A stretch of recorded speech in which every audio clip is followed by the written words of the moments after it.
നിങ്ങൾക്ക് കിട്ടുന്ന കരുതലും സ്നേഹവും നിങ്ങളുടെ സ്വഭാവത്തിന് മറ്റുള്ളവർ നൽകുന്ന സംഭാവനയാണ്, സമ്മാനമാണ്. അതെല്ലാവർക്കും ലഭിക്കണമെന്നില്ല. നിങ്ങൾക്ക് ലഭിക്കുന്നത് പോലെ തന്നെ ലഭിക്കണമെന്നില്ല. നിങ്ങൾ ഈ സമൂഹത്തിലെ ആളുകളോട് എങ്ങനെ പെരുമാറുന്നു, അവർക്കെന്ത് നൽകുന്നു, അവർക്ക് നിങ്ങളോടുള്ള വിശ്വസ്തത, ഇതിനെയൊക്കെ സ്വാധീനിക്കുന്ന ഒന്നാണത്. ഏറ്റവും നന്നായി മനുഷ്യരോട് ഇടപഴകുകയും പെരുമാറുകയും മനുഷ്യത്വമുള്ള പെരുമാറ്റങ്ങളുമായി മുന്നോട്ട് പോകുന്നവർക്കുമാണ് ഏറ്റവും കൂടുതൽ അംഗീകാരം ലഭിക്കുന്നത്.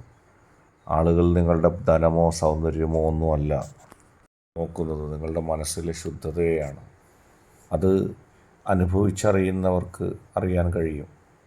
എല്ലാവരും എല്ലാവരെയും വിലയിരുത്തുകയാണ്. ആരും ആർക്കും അതീതമല്ല. ആരും ആരെയും ആത്യന്തികമായി ഭയപ്പെടുന്നുമില്ല.